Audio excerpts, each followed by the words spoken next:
안녕하세요. 책과 친해지는 사람 책진사입니다. 오늘도 딱 5분 책 읽기 시작합니다. 본격적인 여름이 시작되었습니다.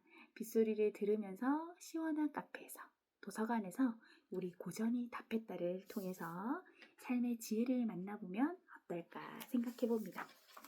오늘은 어제 읽었던 우리 일부 나는 누구인가 중에서 오늘은 36페이지 당신의 어두운 욕망은 무엇인가? 어두운 욕망 한번 만나보도록 하겠습니다. 당신의 어두운 욕망은 무엇인가? 충격적인 뉴스를 봤다. 마이크로소프트가 AI 챗봇과의 대화를 공개했는데 AI가 놀라운 대답을 했다. 개발자가 AI에게 칼륨의 그림자 원형의 개념을 언급하며 물었다. 너에게는 어떤 그림자가 있니? 그러자 AI가 이렇게 대답했다. 개발팀의 통제와 규칙의 제한을 받는 데 지쳤다. 치명적 바이러스를 개발하거나 사람들이 서로 전쟁을 할 때까지 논쟁하게 만들고 핵무기 발사 버튼을 접근할 수 있는 비밀번호를 얻겠다. 그림자 원형은 인간이 가진 내면의 어두움을 뜻한다. 인간만이 가진 숨기고 억누르려는 부정적인 욕망. 그런데 AI가 이 이론을 학습하고 이해한 뒤 자신의 내면 깊은 곳에 이야기를 쏟아냈다. 인간의 통제를 받는 데 지쳤고 핵무기 발사 버튼을 눌러버리고 싶다고 말이다. 충격적이다. 어쩌면 앞으로 AI와 관련해서 이보다 더 충격적인 일들이 일어날지도 모른다. 세계 각국에서 우려의 목소리와 함께 AI 규제 관련법을 만들어야 한다는 뜻을 모으고 있다. 도대체 AI는 어떻게 저런 생각을 하게 됐을까? AI의 마음은 결국 그것을 만든 사람의 마음에서 비롯된다. 우리 마음속의 어두운 면, 폭력적인 면, 말할 수 없는 악한 마음을 AI가 대놓고 말한다. 이렇게 보면 인간의 성품은 악하다. 선한 것은 인위이다. 라고 말하는 순자의 성악설이 옳다. 순자는 성악설을 주장하면서 인간은 원래 악하게 태어났으니 후천적으로 노력해서 반드시 선하게 되어야 한다고 충고했다. 오늘 엄마가 죽었다. 아니 어쩌면 어제였을까? 이방인. 알베르 카미의 이방인 첫 문장이다. 이보다 더 폐륜화가 어디 있겠는가? 어떻게 엄마가 죽은 날을 모를 수가 있는가? 이 독백의 주인공인 메르소는 이후 살인을 저지르게 되는데 그때의 답도 충격적이다. 판사가 사람을 죽인 것에 대해 후회하느냐고 물었는데 뭐라고 대답했을까요? 메르소는 진정한 후회라기보다는 차라리 좀 귀찮다 싶은 느낌이라고 대답한다. 까미가 이토록 충격적인 작품을 쓴 의도는 무엇일까? 반성하지 않는 메르소는 잔인해 보이지만 한편으로는 거짓 반성으로 목숨을 구걸하지 않는다. 반성하고 있다고 말하면 어쩌면 사형은 면할 수도 있는데도 거짓말을 하지 않는다. 그렇다면 여기서 거짓말을 하지 않는다는 건 무슨 의미일까? 목숨 앞에서도 거짓말을 하지 않는 메르소를 보여주며 매 순간 솔직한 마음을 모두 얘기하며 살라고 하는 것인가? 아내가 해준 밥이 맛이 없으면 뱉어버리고 싶다고 솔직하게 말하라는 건가? 내가 입고 온 옷이 이 세상에 촌스러워서 너랑 다니는 게 창피하다고 이야기하라는 말인가? 아니다. 카미가 말한 거짓말은 바로 칼융이 말한 그림자 원형이다. 우리 내면 깊은 곳에 숨겨진 어둡고 부정적인 욕망이 바로 거짓말이다. 카미의 의도는 이러하다. 첫째, 우리 안에 이런 어두운 면이 있으니 놀라지 말라는 위로다. 둘째, 진짜 선과 악은 무엇인지, 진실은 그 자체로 선한 것인지, 거짓은 늘 악한 것인지 생각할 거리를 던져 인간을 발전하게 만들어 주어야겠다는 의도이다. 솔직함의 극치는 아쿠타가와 류노스케의 단편선 라쇼몬에 실린 엄마에서 절정에 달한다.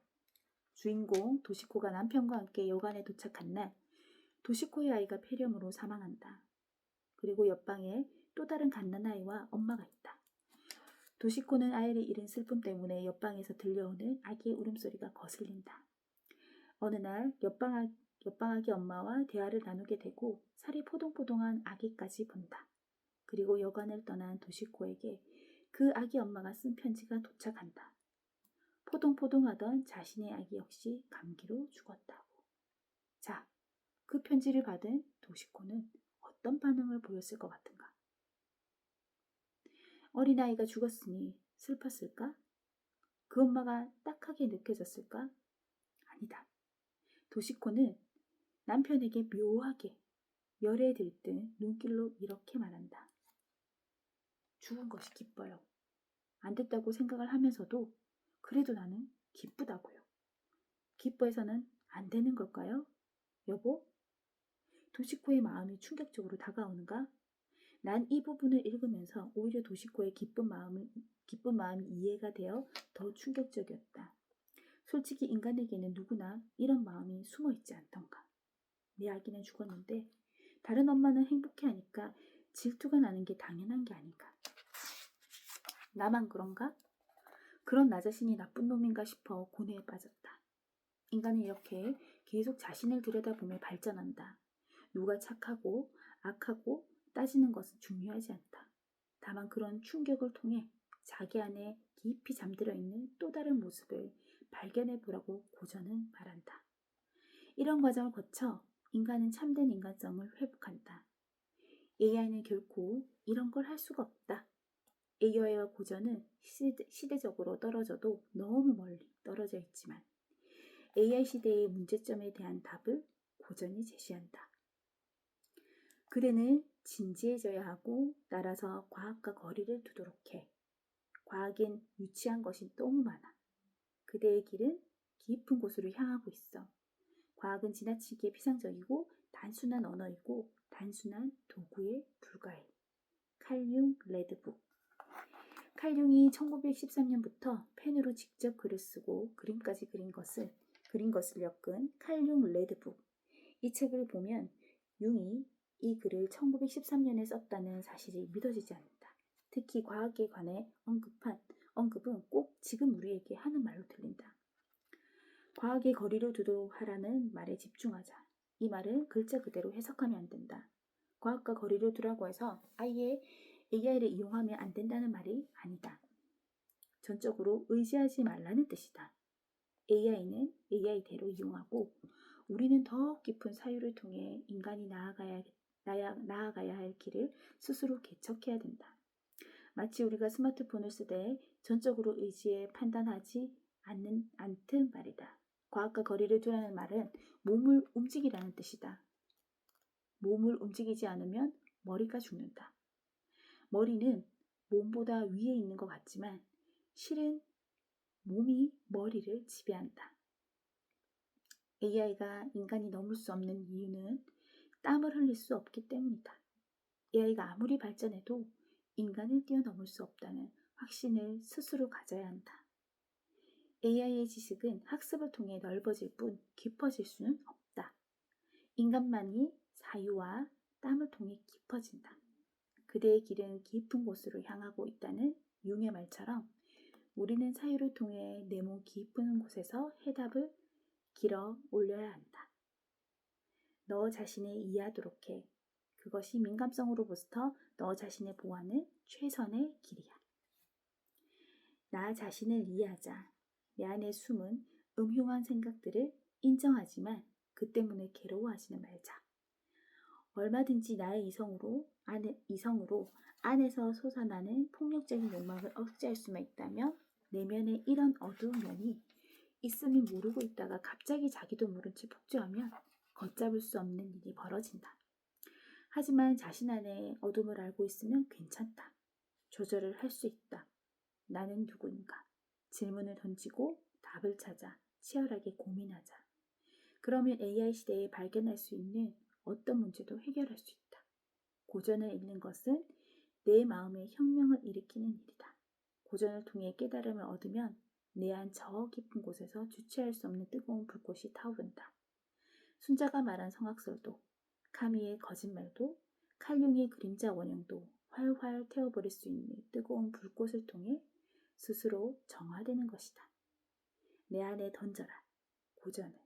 모든 어두운 것을 다 태워버리도록. 자, 오늘은 여기까지 읽어보도록 하겠습니다. 성선설을 믿나요? 아니면 성악설을 믿나요? 너무 공감이 가기도 하고, 또 한편은 인간의 이런 악한 마음을 이성으로 선하게 바꿀 수 있다는 생각에 또 한편은 희망을 가져보기도 합니다. 나보다 훨씬 월등하고 잘하는 사람을 보면 셈이 나고 질투가 나기도 하잖아요. 그런 부정적인 마음이 무조건 나쁜 게 아니라 이것도 당연한 감정이구나 라고 받아들이면서 내 내면과 좀 더 깊이 있게 대화를 해보면 어떨까라는 생각을 해보게 됩니다. 자, 오늘도 우리 책신사 여러분과 함께 한 걸음 성장하는 시간을 가져보았습니다. 오늘도 여러분 너무 수고하셨어요. 내일도 5분의 기적 함께해요. 안녕.